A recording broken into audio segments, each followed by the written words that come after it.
Vous le savez maintenant, nous avons organisé un jeu concours avec Alain Juillet et je vous donne rendez-vous à la fin de cette émission pour répondre aux modalités et pour participer à ce jeu.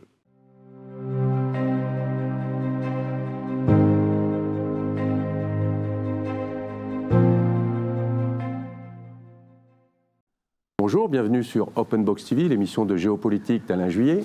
Alain Juillet, bonjour. Bonjour Claude. Une émission particulière, en tout cas un sujet toujours un peu brûlant. Comme on aime les traités. Hein. On a déjà fait un sujet sur l'Algérie il y a quelques temps, il y a beaucoup de temps. Et là, vous avez invité pour reparler de l'Algérie un expert en la matière, l'ambassadeur Xavier Driencourt, que vous connaissez bien et qui lui-même connaît très bien l'Algérie. Et on va avoir son point de vue. On a invité aujourd'hui l'ambassadeur Xavier Driencourt. Il a été 2 fois ambassadeur de France en Algérie et à des moments différents, on va en parler. Il connaît remarquablement bien l'Algérie. Il a publié un livre que vous allez voir en incrustation sur le sujet qui a eu un grand succès, en France et en Algérie aussi d'ailleurs, il faut le dire. Et puis, il est l'auteur d'une note sur la Fondapol, une note dont on parlera également parce qu'elle a effectivement levé un point sur lequel on pourrait vraiment, et tous les politiques français ont réagi d'ailleurs, il y a vraiment quelque chose à faire. Alors, ambassadeur de France en Algérie, c'est pas facile quand on sait les relations entre la France et l'Algérie. Vous avez vécu, durant vos 2 séjours en Algérie, une des époques complètement différentes, parce que au départ, c'était un Bouteflika triomphant, un président Bouteflika qui était en pleine forme. Oui. J'ai fait en gros tout le quinquennat de Nicolas Sarkozy la première fois, mon premier mandat. Vous étiez venu, de reste, je me souviens, à Alger. Exactement. En 2010, je crois. C'était un Bouteflika qui était dans son 2e mandat. Oui. Donc, effectivement, un Bouteflika triomphant qui était aux manettes du pays. Et mon 2e mandat, donc le premier mandat d'Emmanuel Macron, de 2017 jusqu'à fin 2020, là, c'était un Bouteflika malade qui ne parlait plus, qui ne recevait plus personne. Et le système algérien, comme on dit, n'était plus celui que j'avais vu dans mon premier séjour. Mais ce système, justement, on a l'impression, quand on voit la fin de Bouteflika, mais quand on voit aussi maintenant le président Tebboune, que c'est un système qui est complètement verrouillé, en définitive. C'est un système qui est à la fois verrouillé par l'armée, parce que l'armée algérienne, l'armée nationale populaire, qui est l'héritière de l'ALN, l'armée de libération, dans le fond, se considère comme le propriétaire du pays. Et les civils, comme vous et moi, ne sommes que des locataires, des usufruitiers du pays. Donc l'armée se considère, parce qu'elle a libéré le pays du colonisateur, comme le véritable propriétaire du pays et comme ayant vocation à gouverner. Donc c'est un système verrouillé et un système à la fois opaque. Pendant la guerre d'Algérie, l'armée de libération nationale, elle était du côté marocain et du côté tunisien. Oui. Sur place, les wilayas contre lesquels les Français se battaient, c'est pas l'armée nationale. Exactement. Et eux, ils ont été éliminés, ce qui fait que ce sont des gens venus de l'extérieur qui ne se sont pas battus. C'est l'armée des frontières. C'est l'armée des frontières qui gère le pays. Qui a pris le pouvoir en juillet 62. La mort et les combats qu'ont pu faire les Moudjahidines du FLN dans les wilayas de l'intérieur. C'est l'armée des frontières qui, en juillet 62, avec Boumedienne et Bouteflika, et Ben Bella, est arrivée de l'extérieur, essentiellement du Maroc, où elle avait son siège, et elle a éliminé à la fois les signataires des accords d'Évian, donc tous étaient éliminés, ou écartés, en tout cas la plupart du temps liquidés, et puis les wilayas de l'intérieur. Exactement. Les Moudjahides. Mais c'est pour ça qu'on il y a eu un coup d'État dans la Révolution. Exactement, on a complètement oublié ça. On a oublié ça. Mais de même que c'est fascinant de voir, quand on voit les relations détestables entre le Maroc et l'Algérie, qu'en définitive, l'armée algérienne, comme vous l'avez rappelé, était basée au Maroc. Tout à fait. En grande partie au Maroc. Elle était basée au Maroc. À Oujda et toute la zone, Et j'ai écrit un 2e petit livre sur les accords d'Évian, vu par les pays étrangers et notamment par nos ambassades. C'est un livre d'histoire qui est fait à partir des archives du Quai d'Orsay.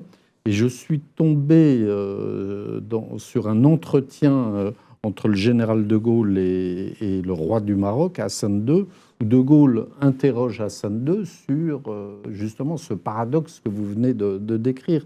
Et Hassan II lui répond dans cet entretien qui a lieu en avril 62, donc après la signature des accords d'Évian et avant l'indépendance de l'Algérie.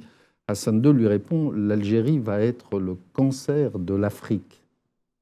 Donc Hassan II s'excuse en quelque sorte d'avoir soutenu l'Algérie indépendante et notamment cette armée des frontières, en expliquant nous étions musulmans, nous sommes musulmans, nous étions colonisés par la France, ce sont nos frères, on les a aidés, mais je suis bien conscient que ça va être désormais un problème pour nous. D'un côté, ce sont les militaires de l'extérieur qui ont pris le contrôle du pays en Algérie, et d'un autre côté, avec le pays qui les avait aidés le plus pour pouvoir, enfin un des pays qui les aidait le plus pour pouvoir gagner pour les Français, eh ben c'est avec celui-là qu'ils sont brouillés. Ils sont en quasi-guerre, ou en tout cas en opposition, les deux.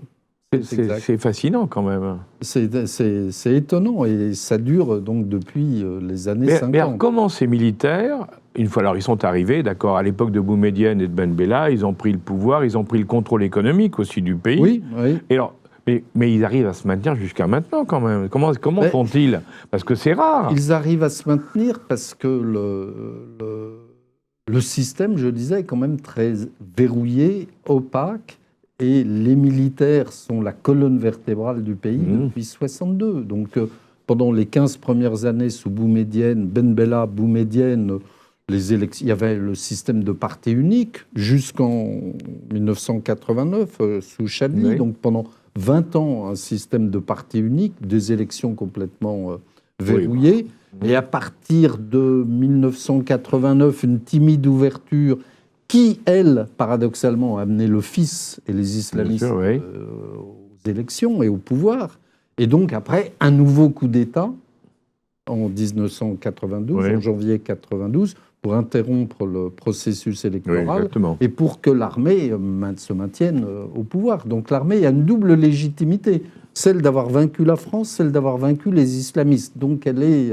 elle se maintient sans problème. Elle peut se maintenir. Et puis une troisième source de légitimité qui est, elle a vaincu le Irak en 2019-2020, donc elle a vaincu les gens qui s'opposaient au système.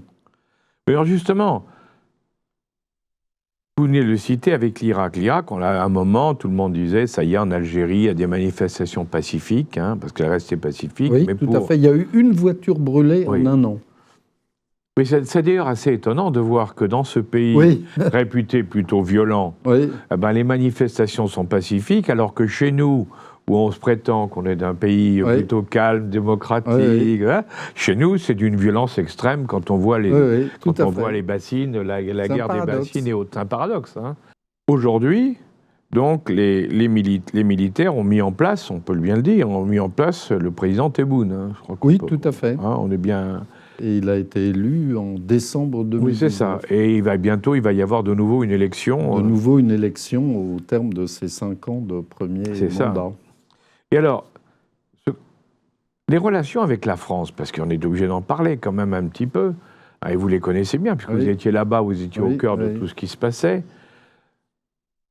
En définitive, on a l'impression que ça ne s'arrangera jamais. Parce que je suis un peu triste de dire ça, mais parce que chaque fois, il y a des espèces de surenchères. Alors nous, le président Macron, on l'avait vu, a commencé à pratiquer la repentance, il faut bien le dire. Mais quand on fait le bilan, le résultat est nul. Il n'y a pas eu ça n'a rien amélioré du tout.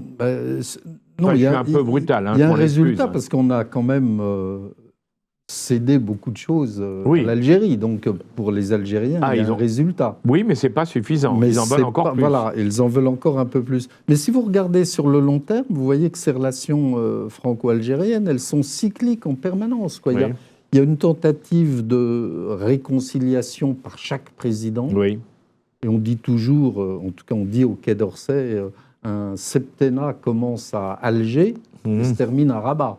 Oui. Et donc, on commence, chaque président qui arrive, que ce soit Mitterrand en 81, Jacques Chirac en 95, vrai, Sarkozy, François Hollande, Ils Emmanuel essaient Macron, tous. à chaque fois on essaie de se réconcilier avec l'Algérie, on prononce des paroles fortes, comme on dit, qui plaisent aux Algériens, Sarkozy, Hollande, Emmanuel Macron, et puis on promet un traité, une déclaration solennelle qui va remettre la relation franco-algérienne sur les rails.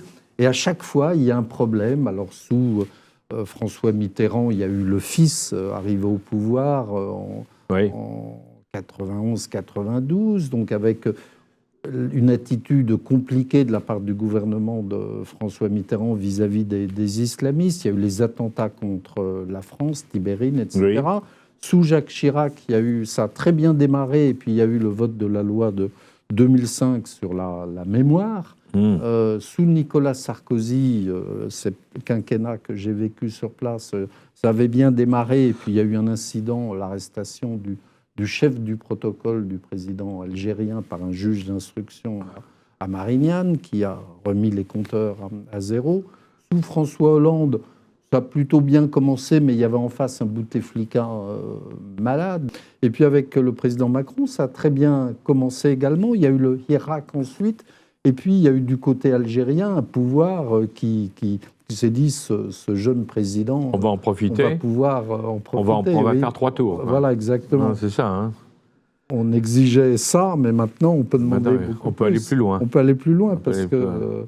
il a un rapport à l'Algérie, il a un rapport à l'histoire qui permet d'obtenir davantage. Est-ce qu'en définitive, il ne faut pas tout remettre à plat, rebattre les cartes et recommencer ? Ce que vous avez évoqué et que beaucoup de politiques ont repris en France, qui est de revoir la fameuse loi qui régit les relations entre l'Algérie et la France. En matière migratoire. Je pense qu'avec l'Algérie, il faudrait faire ce que les informaticiens appellent un reset. Oui. Je ne sais pas très bien comment ça marche en informatique, mais enfin, c'est une remise à plat du système. Complète, on n'est pas dans la logique de la remise à plat du système pour l'instant. Chaque président a accordé toujours un peu d'avantage aux Algériens, notamment le président actuel dans le domaine mémoriel. Oui, parce qu'il y a 2 sujets finalement qui comptent dans la relation franco-algérienne, c'est la mémoire et les visas. Et l'immigration. Et l'immigration, vous venez de le rappeler, et je l'ai écrit donc dans cette note de la Fondapol il y a exactement 1 an, elle est régie non pas par une loi, mais par un traité. Oui, absolument. Un accord franco-algérien du 27 décembre 1968, qui faisait suite aux accords d'Alger, aux accords d'Évian, pardon, et qui accorde un certain nombre de privilèges aux Algériens. Et donc cet accord franco-algérien de décembre 67 est très particulier et pose aujourd'hui problème, parce que l'immigration algérienne est l'immigration majeure, entre 40-45% et 65% des primo-titres de séjour, ce qui est énorme. Et puis, dans notre ordre juridique interne, les traités internationaux l'emportent sur les lois. Ça veut dire qu'on a la Constitution, les traités et les lois. Et donc, les lois votées par le Parlement en matière migratoire ne s'appliquent pas aux Algériens, qui sont régis uniquement... Ce que les gens ne savent pas. Ce que les gens ne savent pas en France. Et les Algériens ne sont régis que par l'accord de 1968. Et cet accord, 3e raison, donc accorde un certain nombre de privilèges aux Algériens que n'ont pas les autres nationalités, notamment pas les Marocains. Alors justement, est-ce qu'il n'est pas temps, maintenant ça fait quand même 60 ans que 62 ans d'indépendance, est-ce qu'il n'est pas temps de dire, maintenant le temps a passé, on remet tout à plat, on dénonce ce traité, on en renégocie un autre peut-être, mais on remet l'Algérie avec un statut normal par rapport aux autres pays qui sont proches ou éloignés de la France. Mais ça fait partie du reset, comme je disais, de la remise à plat des relations franco-algériennes. Et les Algériens ont très peur de cette remise à plat, d'où les critiques qui sont faites à Alger sur ces tentatives. Tous les hommes politiques français de droite et de gauche ont approuvé cette idée que j'avais émise, que la Fondapol a émise. Mais rien n'a été fait du côté du gouvernement, ni le président de la République, ni la première ministre de l'époque, Madame Borne, ni le ministre de l'Intérieur, Gérald Darmanin, qui connaît le sujet parfaitement, n'ont osé toucher à cet accord franco-algérien. Mais pourtant, il y a quelque chose qui est très bon signe, qui est très très bon signe dans cette affaire, c'est que vous avez été mis en cause personnellement par le président Tebboune, dans un discours récent où il a dit que vous étiez le porte-parole, enfin vous étiez un agent destructeur de l'Algérie, que vous étiez la 5e colonne. Oui, je crois que c'est le terme. C'est le terme, la 5e colonne en Algérie. C'est un honneur pour l'ambassadeur de France. Ça me fait beaucoup d'honneur, mais ça montre que le sujet qui a été soulevé par cette note de la Fondapol est un sujet majeur pour eux. Je ne comprends pas comment une population algérienne qui est élevée dans cette haine de la France depuis 60 ans, en disant tous nos problèmes actuels viennent de la France, et d'ailleurs, ce que vient de dire Alain Juillet le prouve. Oui. Et en même temps, ils veulent des visas pour venir en France. C'est-à-dire, ils veulent venir en France, dans le pays qu'ils haïssent. Alors là, comment ça se passe psychologiquement parlant ? C'est un paradoxe, mais c'est aussi un problème pour nous, parce qu'effectivement, les gens qui viennent en France ne nous aiment pas. Mais ils viennent parce que, effectivement, cet accord, qui n'est pas un accord sur les visas, c'est un accord sur l'installation des Algériens en France. Donc, ils viennent en France parce que ce pays a quand même 75% de sa population qui a moins de 30 ans. Donc des problèmes de travail, d'emploi, de logement.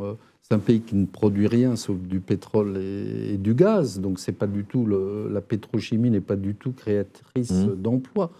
Par rapport au Maroc qui a créé une industrie automobile, une agriculture, du tourisme. L'Algérie est à 100 lieues derrière.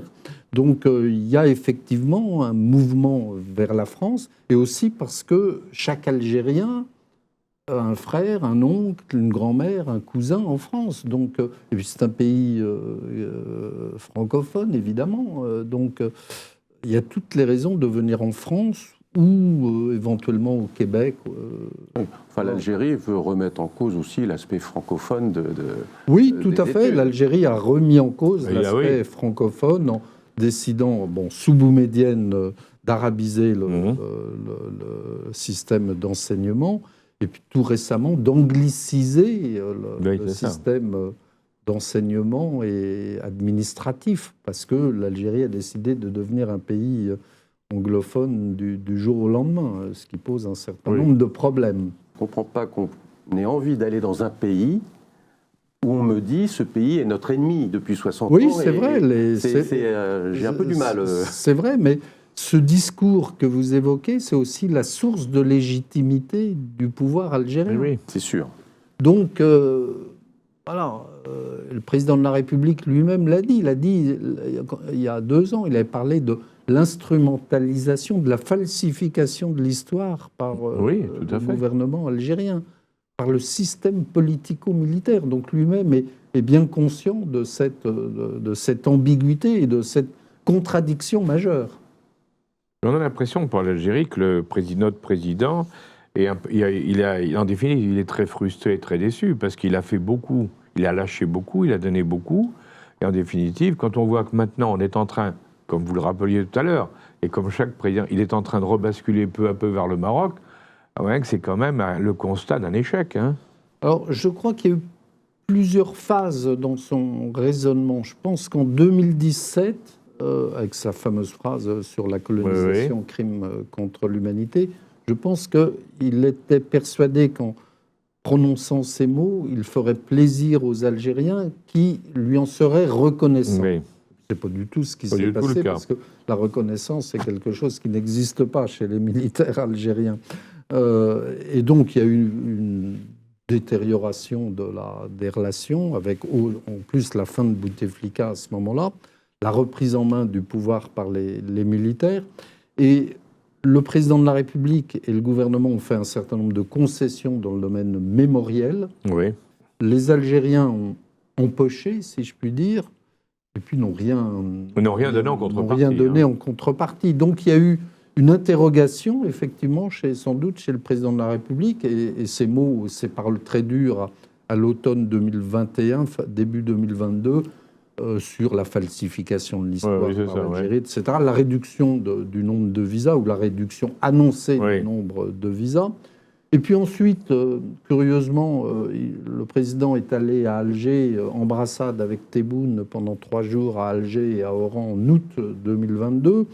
Une déclaration solennelle où on va réécrire, refaire l'histoire, on promet des tas de choses sur le plan économique, les OQTF, etc. Puis en réalité, il ne se passe rien. Bien, comme d'habitude.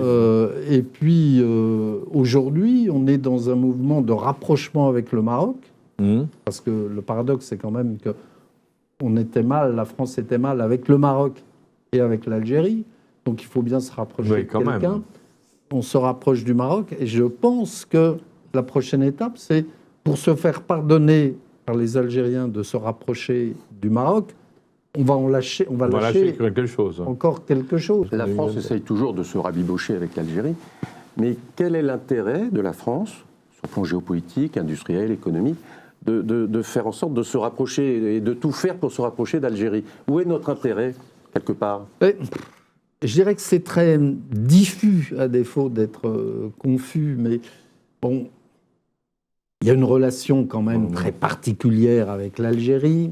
Il y a quand même un mélange des populations. Si vous regardez les Harkis, les Pieds Noirs, qu'il y a encore une part d'affectivité dans la relation franco-algérienne. Et puis au-delà de ça, il y a le Sahel, il y a l'Afrique, il y a la Libye à côté. L'Algérie est quand même le plus grand pays d'Afrique, un partenaire stratégique important, même si ils ne nous font pas de cadeaux. Il y a la sécurité en Méditerranée. Donc, il y a des tas de raisons plus ou moins logiques ou plus ou moins rationnelles, mais il y a des tas de raisons d'essayer de se rabibocher avec l'Algérie. Et comme je disais tout à l'heure, tous les présidents de la République, depuis Valéry Giscard d'Estaing, en fait, ont essayé de se rapprocher de l'Algérie en disant il faut qu'on tourne la page. Mais pour tourner la page, il faut être deux.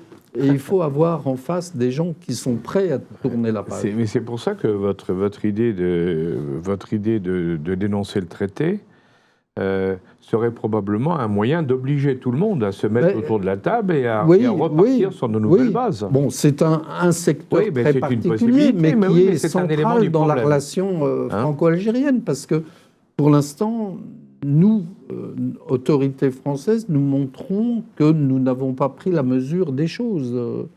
Madame Borne, au moment du vote en décembre dernier de la loi sur l'immigration, et de l'offensive juridique, notamment du parti LR, qui a proposé dans sa niche parlementaire la dénonciation de l'accord de décembre 68. Madame Borne, pour lâcher du lest, a dit on va réviser l'accord, on va renégocier l'accord. Mais rien n'a été fait. En définitive, l'Algérie, on le voit bien aujourd'hui, elle veut rentrer dans les BRICS. Elle a annoncé qu'elle voulait rentrer dans les BRICS. Et d'un autre côté, elle est très proche de la Russie, puisque l'armement est l'armement russe. Je voyais récemment qu'elle va acheter des sous-marins, 4 sous-marins, je crois, classe Kilo, donc des sous-marins russes. Donc, elle est très proche des Russes. Alors, quelle est la politique internationale d'Algérie? Qu'est-ce qu'ils cherchent? Ils veulent être dans les BRICS, ils sont proches des Russes. Ils ont intervenu au Mali avec les accords d'Alger. Ils avaient essayé d'intervenir dans les problèmes entre les Touaregs et les autres. Quelle est la politique réelle de l'Algérie? Il y a un lien entre... Est-ce qu'il y a une politique, d'ailleurs? Il y avait une grande politique du temps Bouteflika, on s'en souvient, l'accord d'Alger entre les Américains et l'Iran, par exemple, en 1979, les 77, il y avait une grande politique algérienne qui a été écrasée par les 15 ans de guerre civile.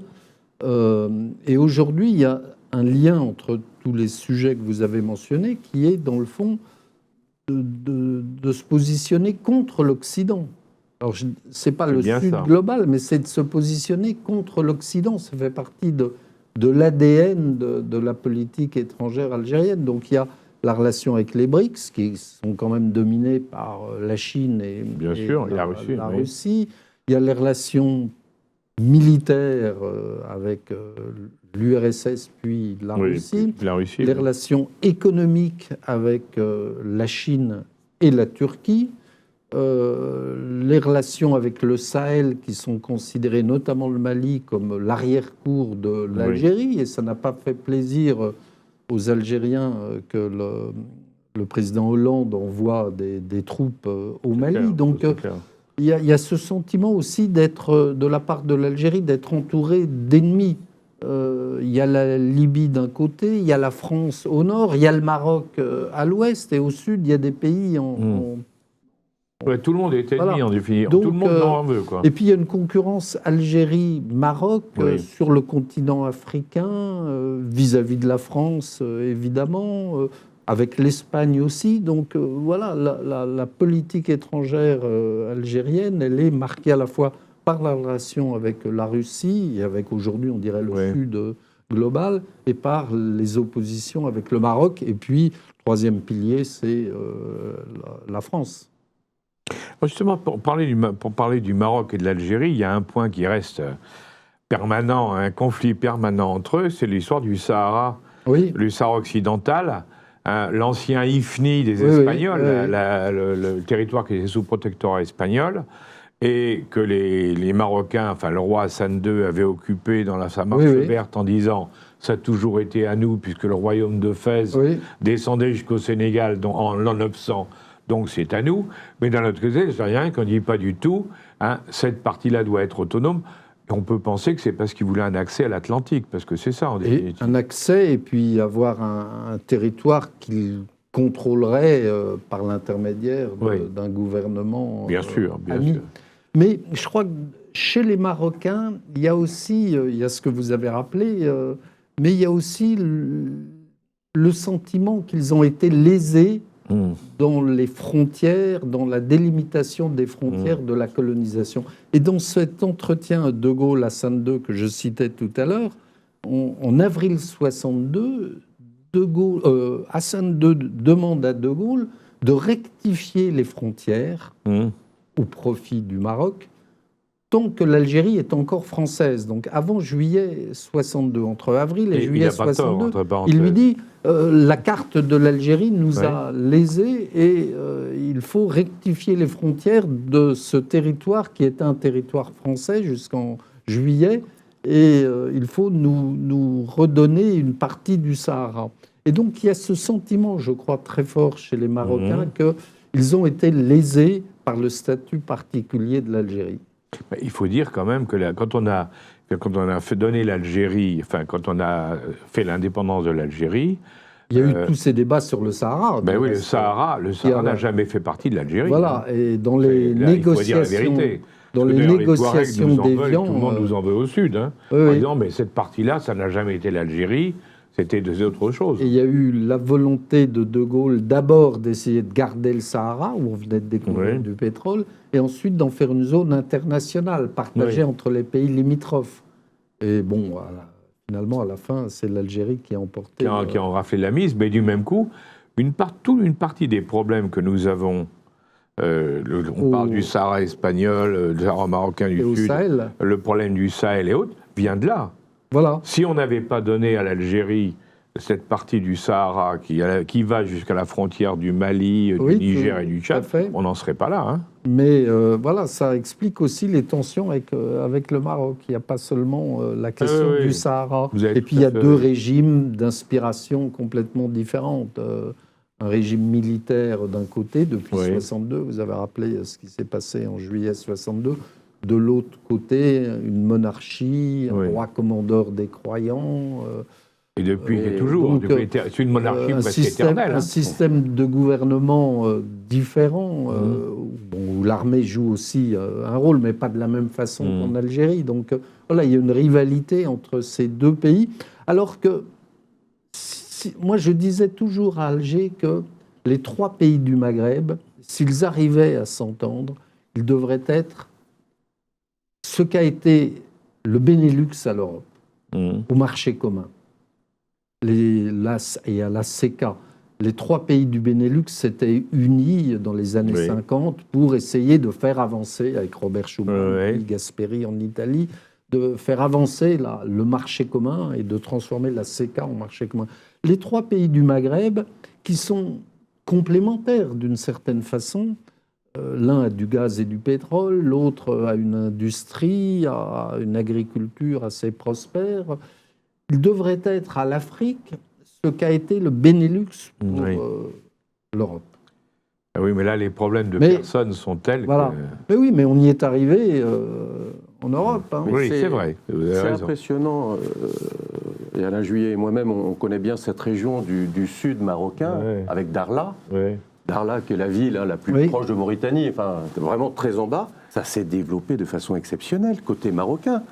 Et de l'autre côté de la frontière, il ne se passe rien, quoi. C'est quand même impressionnant. De l'autre côté, vous avez les camps à Tindouf. À Tindouf, les camps de réfugiés sahraouis. Donc, il y a aussi, de la part de l'Algérie, on entretient ce sujet de manière à essayer d'émouvoir la communauté internationale. L'initiative du roi du Maroc qui a décidé de faire ce qu'on appelle l'axe atlantique, le Tchad, le Burkina Faso, le Niger, le Mali. On leur propose de faire une voie ferrée, une autoroute pour aller jusqu'au port de Darla sur l'Atlantique en disant, dorénavant, vous aurez un accès à la mer direct grâce à nous, les Marocains. Je pense que pour les Algériens qui sont au-dessus, ils doivent être furieux. Ça ne doit pas leur plaire du tout. Ça ne leur plaît pas du tout. Ça ne va pas arranger les relations entre les deux pays. Ça ne va pas avancer. Il n'y a pas de raison. Est-ce que vous pensez, alors, que l'Algérie, est-ce qu'elle peut évoluer d'abord ? Parce que moi, j'ai une opinion tout à fait personnelle, mais moi, j'ai toujours tendance à dire qu'il y a une génération, les quadras algériens qu'on voit dans le monde entier, sont des gens très qualifiés, très bons, de grande qualité. Et que le jour où ces quadras, qui disent on voudrait bien revenir en Algérie, mais on ne peut rien faire pour le moment, le jour où ils reviendront en Algérie, si un jour ils prennent le pouvoir, l'Algérie pourra avoir un formidable développement. Alors, qu'est-ce que vous qui les connaissez bien, qu'est-ce que vous en pensez ? Oui, vous... Et bien, est-ce que c'est possible aussi, Vous avez... Votre raisonnement est parfaitement juste et logique, mais moi, je ne le partage pas parce que je ne suis pas très optimiste pour l'Algérie, après y avoir passé presque 8 ans. Je vois que le système, quand même, le système est en place. Il continuera. Et il continuera. Les octogénaires seront remplacés par des plus jeunes qui seront des septuagénaires. Et quand les septuagénaires seront devenus octogénaires, ils laisseront la place à des septuagénaires à nouveau. Donc les cadras, les quinquas, ils font leur vie à l'étranger. C'est mon sentiment.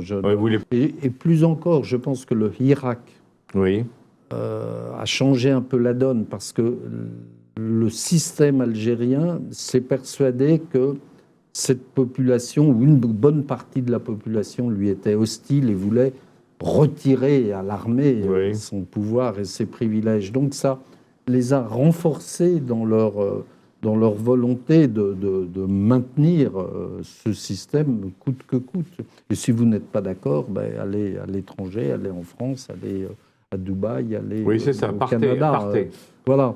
Donc dans le fond, il favorise l'émigration de tous ceux qui ne sont pas d'accord avec eux. En tout cas, ça les arrange. Ça arrange le système. Ça arrange le système. Ce serait un schéma idéal, celui que vous avez décrit, mais je ne le vois pas se réaliser à moyen terme. C'est dommage, parce que c'est un pays très riche. C'est dommage, oui. C'est dommage et pour l'Europe également. Pour tout le monde. France, pour tout le monde. Pour tout le monde.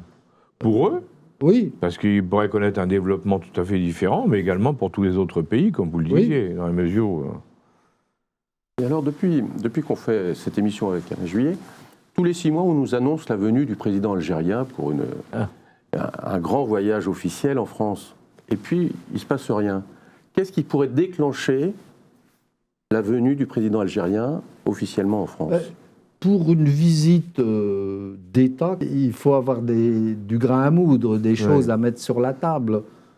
Pour l'instant, force est de constater qu'il n'y a pas grand-chose. Donc cette visite a été reportée à 3 reprises. Est-ce qu'elle sera reportée à nouveau une 4e fois parce qu'il y a les élections présidentielles en Algérie en septembre ? qui ont été avancées du reste, alors qu'elles devaient avoir lieu en décembre, et le voyage du président Tebboune devrait avoir lieu à l'automne. Comme vous le disiez tout à l'heure, le rapprochement avec le Maroc, actuellement fait par les Français, doit déplaire profondément aux Algériens. Donc, oui, mais en même temps, pour eux, c'est une opportunité de faire pression à nouveau, une pression supplémentaire sur la France, en disant on ferme les yeux sur votre rapprochement avec le Maroc, mais en contrepartie, voilà l'addition. Oui, évidemment. Ce n'est pas une mauvaise vision aussi, il faut bien le dire.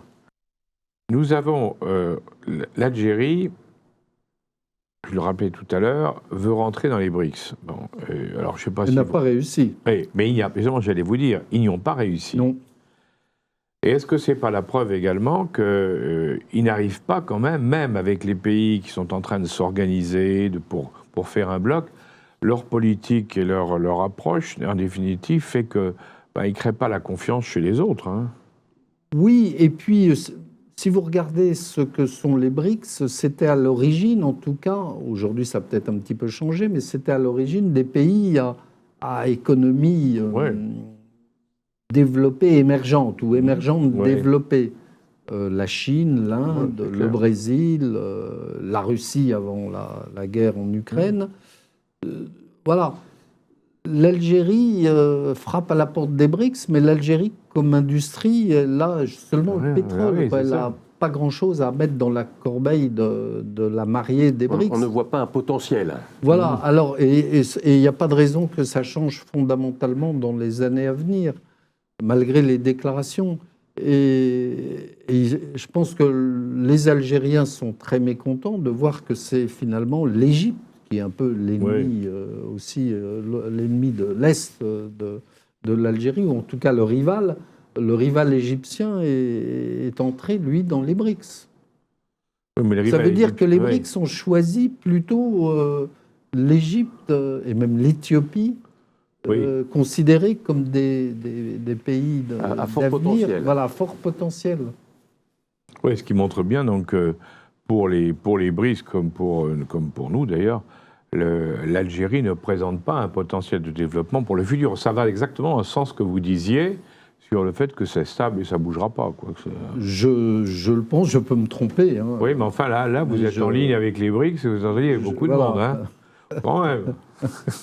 On entend tellement de choses sur l'Algérie, dans tous les sens, tous les points de vue, qu'il est important de faire vraiment un point, de regarder où on en est, de regarder ce qui se passe, de manière la plus froide possible. Moi, je prétends toujours qu'il faut être factuel et qu'il ne faut surtout pas se laisser aller à l'émotion, parce que sinon, en géopolitique, c'est une catastrophe.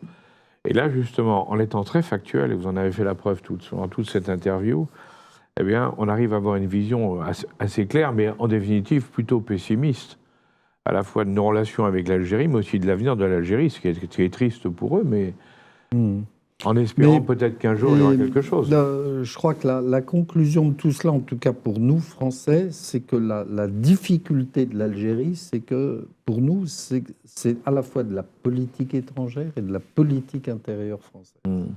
En d'autres termes, quand le président de la République parle de la Chine, de l'Australie ou même de l'Ukraine, c'est de la politique étrangère, point. Quand il parle de l'Algérie, c'est de la politique étrangère, mais compte tenu de nos relations, compte tenu du phénomène migratoire, etc., c'est de la politique intérieure française. Et c'est ça toute la difficulté de pouvoir, vous savez, comme dans ce Rubik's Cube, mélanger politique étrangère et politique intérieure algérienne. Je crois que là, on a fait un excellent tour d'horizon. Merci à vous de nous avoir suivis pour cette émission. Je pense qu'on va avoir beaucoup de réactions par rapport à ce qui vient d'être dit, mais ça fait avancer peut-être la réflexion géopolitique intérieure-extérieure de la France avec l'Algérie. Merci et à très bientôt pour une prochaine émission. Au revoir. Pour participer à ce jeu concours, vous n'avez plus qu'à cliquer sur ce lien. Vous découvrirez les questions autour de nos émissions. Je vous souhaite bonne chance et je vous souhaite aussi de gagner les nombreux lots que nous vous proposons. Merci et à bientôt.